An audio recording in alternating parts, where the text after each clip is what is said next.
I learned that when you finally achieve everything you've ever dreamed of, the hardest part is accepting the fact that the people closest to you can become your biggest betrayers. I can't say my life was anything special or, conversely, terrible. It was just mine. Since childhood, I was told that I dreamed too much, that I was living in the clouds, and that I should be more realistic, like my younger sister Jennifer. Jenny was always the golden child in Mom and Dad's eyes. She was more compliant, calmer, never argued, and never tried to jump over her own head. And me? I was stubborn, ambitious, and I knew what I wanted. I wanted to escape. Escape from this house, this town, this constant shadow that Jennifer cast over me. For me, success always meant freedom. Freedom from the constant guilt, freedom from having to conform, freedom from that never-ending feeling that you owe someone something. And the only way to get that freedom was through my own hard work and my own money. No handouts, no loans from parents, no advice that sounded more like a sentence. I worked my tail off. By day, my main job at a startup, where I started from the bottom and worked my way up to a project manager, and I was proud of it because it was solely my own achievement. In the evenings, and sometimes at night, I took on freelance work, translating articles, writing texts, doing anything that brought in even a small dime. I lived in strict economy mode, denying myself literally everything, and every time I heard Mom say, "Sam, why don't you live like normal people? Look at Jenny, she goes to yoga, meets friends, and you? You look like a driven workhorse," I would just clench my jaw tighter and think about my goal. My goal was an apartment. Not just a place to live, but my refuge. A place where I could close the door and know it was mine. I chose a small 2-bedroom unit on the other side of the city, with windows overlooking a park.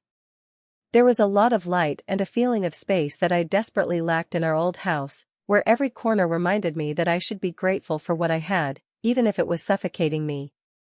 I saved for this apartment for years, and last month, when I turned 29, I signed the final papers. It was the most incredible, most liberating moment of my life, and I knew I had earned it with every drop of my sweat and every sleepless night. Around the same time, I noticed that Jennifer, who worked as a teacher and constantly complained about her lack of money, started looking very depressed. She was always talking about how tired she was of driving the old, dilapidated car my dad gave her back in college.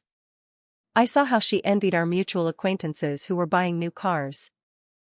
And that's when a plan matured in my head. I thought that if I had finally achieved my own goal, I should share my success with someone I thought I loved, despite all our complicated history. I decided to give Jennifer a gift that would change her life just like my apartment changed mine. I bought her a new car. Not the most expensive, but reliable, nice, the one she dreamed of. I planned to announce this surprise on Christmas, at our traditional family dinner, along with the news about my apartment. I imagined the double joy, the tears, the tight hugs, and that gave me the strength to hold on until the holiday. I kept all of this a strict secret, finalizing the documents for the apartment and the car at an accelerated pace, and it took me exactly 3 weeks. 3 weeks during which I barely slept but felt exhilarated. Christmas Eve arrived. Everything was perfect. Mom's signature dishes were on the table, candles were lit, quiet music was playing. We all sat at the table, Mom, Dad, Jennifer, and me. And then, after we finished the main course, I took a deep breath. I knew everything was about to change. I started with a smile, my voice trembling with excitement, talking about how much our family meant to me, how much I loved them, and how grateful I was for everything they had done for me, even if it was hard sometimes. And then I let it out. I bought an apartment. My very own.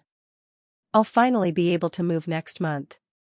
I expected joy, tears, maybe even a little shock. But what I saw in Jennifer's eyes was not shock, but pure, undisguised envy.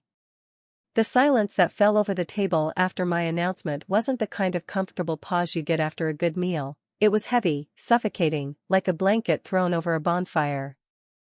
My heart, which had been pounding with a mix of triumph and nervousness just moments before, began to sink. Dad cleared his throat, but it sounded more like a dry, dusty cough. Mom, usually the one to dissolve into tears of joy or launch into a detailed plan about moving furniture, just kept staring at the roast chicken on the platter. But it was Jennifer's face that truly froze me. That undisguised envy I'd glimpsed just flashed across her eyes, turning into something colder and harder, a sort of calculated resentment. It was a look that said, "How dare you have something I don't?" "An apartment?" she finally asked, her voice deliberately flat, void of any congratulatory warmth. "A whole apartment? Where did you even get the money for that, Sam? I mean, your salary is good, sure, but a down payment in this market? That must have been a lot." It wasn't a genuine question, it was an interrogation wrapped in false curiosity. She knew exactly how I'd gotten the money. She'd watched me work 7 days a week for years. She'd heard me decline every single vacation, every movie night, every spontaneous dinner out because I was budgeting every single dollar. I wanted to tell her, "I got it by working twice as hard as you, by saying no to all the things you said yes to." But I just swallowed the bitterness and tried to keep the peace. "I've been saving meticulously, Jenny," I replied, trying to sound calm and not defensive. "For years. I cut corners everywhere, took on a lot of extra projects. It's a bit outside the central area, but it's mine. I closed on it last week." Mom finally chimed in, but her tone was equally off-key. "Oh, honey. That's big news. So suddenly? Why didn't you talk to us about it? You know, your father and I could have advised you. Maybe helped you find something closer, or negotiated a better price. You just went and did this huge thing all by yourself." Her words sounded concerned, but the underlying message was clear: you should have asked for our permission. You shouldn't be so independent. I felt a sharp stab of disappointment. This was exactly why I hadn't told them. Any move I made was immediately scrutinized, criticized, or subtly undermined. My achievement felt diminished in a matter of seconds.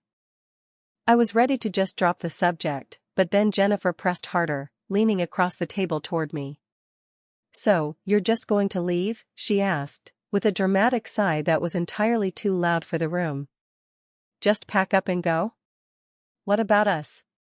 What about all the family stuff we do? And you know Mom and Dad aren't getting any younger. Someone needs to be around." I looked at her, truly stunned. The emotional manipulation was thick, and completely unfair. She lived 10 minutes away and hardly ever stopped by unless it was a holiday or she needed a favor. I, on the other hand, had been driving Mom to her appointments and helping Dad with yard work almost every weekend, even while running on 3 hours of sleep. I realized then that their reaction wasn't about location or family closeness, it was about control and the sudden, uncomfortable shift in our dynamic. I wasn't the dependent, overdreaming little sister anymore. I was a homeowner, someone who made her own big decisions, and that power imbalance was something they clearly couldn't handle. I looked down at the untouched piece of pie on my plate, feeling the surge of anger and hurt battling with the pride of my secret car purchase, which was now waiting patiently, its paperwork tucked away in my purse. I hadn't even had the chance to mention it, to share that other piece of good news. I was still clinging to the hope that this whole awkwardness was just a momentary shock and that the grand gesture for Jennifer would break the ice and bring back the joy I had envisioned. I still believed, foolishly perhaps, that I could buy back their love or at least their respect with a massive gift. I took a deep breath, trying to refocus on the original plan, still thinking, maybe if I tell them about the car, the smiles will return, and the jealousy will vanish. I opened my mouth to speak, but before I could utter a single word, Mom looked at Dad and said, "I think we'll need to discuss the house arrangements. If Sam is moving out, the dynamic changes." It was all logistical, cold, and utterly lacking in any acknowledgement of my hard-won success. The celebration was officially dead. The atmosphere around the dinner table didn't just thicken, it became toxic, like a gas leak that you couldn't smell but could feel pressing on your chest, making it impossible to breathe or speak. After Mom mentioned house arrangements in that purely transactional tone, I felt my carefully constructed composure begin to crack. I realized this wasn't just about my apartment, this was about the sudden, unsettling reality of my independence. For them, I wasn't celebrating a lifelong achievement, I was abandoning my duties, and worse, I was demonstrating that I didn't need them. The silence stretched, and I desperately searched for a way to pivot, to introduce the car, to bring some genuine, undeniable joy into the room, but the opportunity kept slipping away, constantly stolen by a wave of resentment that seemed to wash over my sister. Then, Jennifer finally spoke, and her voice cut through the heavy air with a sharpness that surprised even me. It wasn't the voice of a slightly envious sibling, it was the voice of someone who felt profoundly wronged. She completely ignored Mom and Dad, focusing all her icy attention directly on me. "It's amazing, isn't it, Sam?" she said, her eyes narrowed. "You spend years telling us how tough it is, how you're scraping by, and then suddenly, boom, a whole apartment. Not just that, but you go and do it without consulting anyone. Like it's some secret society you got into. But what about me? What about all the times I needed help? You're so focused on your escape that you haven't seen anything around you."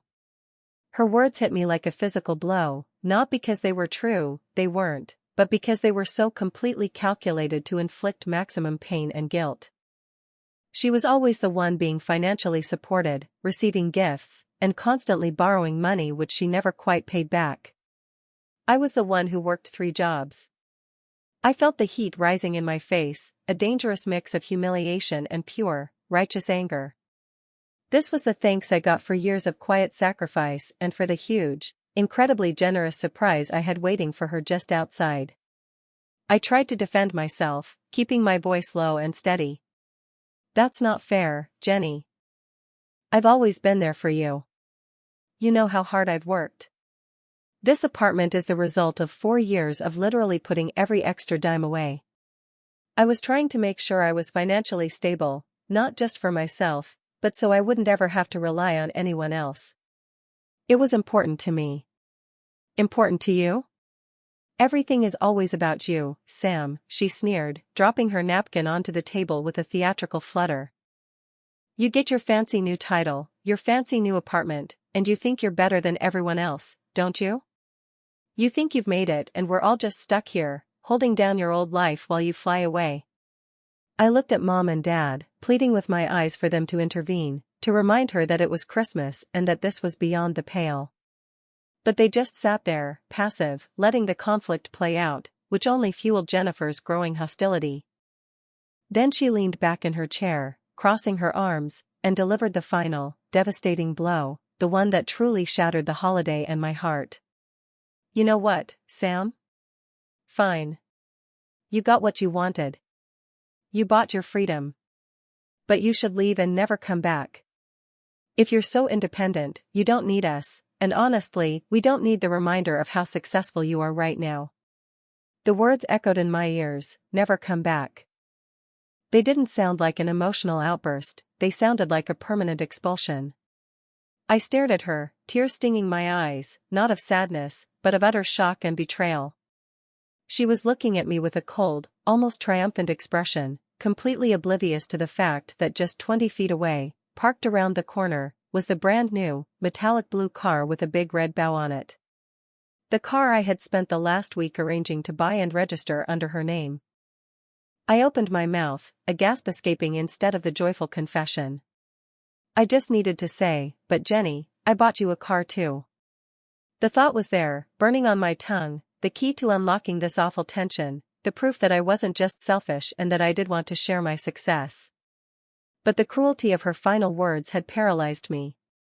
The look in her eyes told me she wouldn't hear it anyway. She had already decided who I was, the selfish, successful sister who abandoned them. The beautiful surprise, the grand gesture of love and sharing, was now just a painful secret I couldn't articulate. I sat there for what felt like an eternity, the silence after Jenny's command, "Never come back," a ringing in my ears that drowned out every other thought, every Christmas carol, every remaining flicker of holiday spirit. My whole body felt cold, even in the warm dining room. I looked from Jennifer, whose face was set in a mask of rigid self-pity, to my parents, who were now exchanging nervous glances, clearly uncomfortable but still unwilling to step in and truly reprimand her. They had always tolerated her outbursts, calling it passion, but this felt different. This felt final.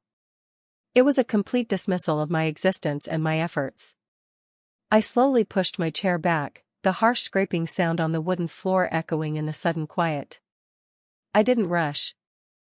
I wanted them to see that I was leaving on my own terms, not fleeing in shame. The urge to yell, to scream at Jennifer that she was a cruel, entitled hypocrite, was immense. The urge to finally throw the keys to the new car on the table and watch her face crumble from smugness to shock was almost irresistible. But in that moment, something shifted inside me. I realized that revealing the car now wouldn't be a shared joy, it would be a weapon. A move I would make to humiliate her, not to love her. And I couldn't bring myself to do it. Not yet. I stood up, gripping my purse so tightly my knuckles were white, and looked directly at Jennifer. "You know what, Jenny," I said, my voice steady despite the tremor in my chest. "You're right. I did buy my freedom. And I don't need to stay here and listen to this." I didn't address the never come back part. I couldn't. It hurt too much. I just kept my gaze fixed, then shifted it to Mom and Dad. "Happy Christmas," I said, the words tasting like ash. "I'll be in touch." I walked out of the house, grabbed my coat from the rack, and closed the door softly behind me, a ridiculously calm action for such a monumental ending. The air outside was freezing, a sharp, cleansing contrast to the poisonous warmth inside. I got into my own car and sat there, letting the engine warm up, staring blindly at the festive lights strung across the neighbor's porch. I should have felt relieved. I was out. I had stood up for myself. But all I felt was a crushing, overwhelming grief, the realization that the people I had been fighting for my whole life had just thrown me away. I pulled out of the driveway, driving slowly down the street. And then, I saw it. Parked exactly where I had left it, around the corner, waiting for its big reveal, the new, metallic blue sedan. It looked pristine under the streetlights, its red bow a painful splash of color. And here was my dilemma, the terrible, sickening plot twist that hit me with the force of a truck. The car was legally registered to Jennifer. I had transferred the title just 2 days ago, wanting to surprise her with the full, final paperwork. I had the spare key and the final bill of sale, but legally, it was hers. And she didn't know. I stopped my car directly beside the new one. The perfect gift, purchased out of love and a desperate desire for reconciliation, was now sitting there, a ticking time bomb. If I drove away right now, she would eventually discover it, the keys, the papers, the car, and the sheer shock of that revelation would be immense. It would force her to confront the ugly, selfish narrative she had just spun. It would force Mom and Dad to see my generosity and her appalling ingratitude. But there was another possibility, a much darker one. If I left the car there, she would find it after I was gone, perhaps tomorrow. She might feel a fleeting sense of guilt, but she was just as likely to simply take the gift, accepting it as the apology she felt she was owed for my success, and never truly apologize for her cruelty. She would get everything she wanted, the car and my absence, without having to experience a moment of real remorse. I sat there, my hand gripping the wheel, feeling the weight of the car key for the new car in my purse. My moral dilemma wasn't about whether to give the gift, it was about when and how to reveal it, and whether revealing it now was an act of love or an act of calculated revenge. Did I drive away and leave the shocking truth to be discovered, letting the sheer weight of my kindness be my silent defense, or did I march back inside, interrupt the house arrangements, conversation, and use the car as the ultimate tool to expose her pettiness? I only had 1 month for this whole drama to unfold, and this was the defining moment. The Christmas night was slipping away. The freezing air felt like it was physically forcing me to make a choice. I stared at the metallic blue car, that perfect symbol of my failure and my desperate, misguided love, and realized that the ultimate betrayal wasn't what Jennifer said, it was the fact that I had bought the car hoping it would finally make them love me the way I craved. My fingers found the key fob for the new sedan in my purse, and I felt the hard plastic dig into my palm. My mind raced through the options: go back inside and detonate the truth, or leave and let the delayed explosion happen in the morning. I pictured both scenarios, a shouting match where I threw the keys and demanded an apology, or a quiet, hollow Christmas morning where Jennifer found a note with a huge gift waiting outside. Neither felt right. One was a temporary victory fueled by rage, the other was a passive, cowardly retreat. I finally reached a decision, one that felt cold, calculated, and entirely necessary for my own survival. I was done seeking their validation. I got out of my car and walked over to the new sedan. I opened the door, reached inside, and pulled out the crisp, official envelope containing the title transfer papers, legally listing Jennifer's name as the owner. I knew exactly what I needed to do. I pulled out my phone and took a clear photo of the documents, the title, the bill of sale, the VIN number, everything, and saved it. This was my proof. This was my shield. Then, I walked back to my old, reliable car, the one I actually earned. I drove once more around the corner, back towards my parents' house. I parked a block away, out of sight of the window, and started walking back down the quiet, snow-dusted street, the bitter chill of the night cutting right through my coat. I didn't know what I was going to say, but I knew I had to finish this face-to-face. I walked right up to the front door, the very door I had closed so gently moments ago, and I didn't knock. I used my own key, the one I had refused to give up, and walked straight into the dining room. Mom, Dad, and Jennifer were still sitting exactly where I had left them, quietly picking at the dessert. The conversation presumably shifted to the logistics of my imminent departure. They looked up, startled, as if a ghost had just walked into the room. I forgot something, I announced, my voice clear and devoid of any emotion, no anger, no sadness, just a clinical finality. Jennifer glared at me. What? Did you come back for an apology? Because you're not getting one. I meant what I said, Sam. I ignored her completely and placed the key fob for the new car, the one with the bright red panic button, gently onto the table. It slid across the polished wood and stopped right in front of Jennifer's plate. I didn't say a word about what it was. I didn't need to. I then reached into my purse, pulled out the envelope with the title, and slid that across the table too. It landed on the pristine white tablecloth. You're right, Jenny, I said, looking her directly in the eye. I did buy my freedom. And I want you to have this too.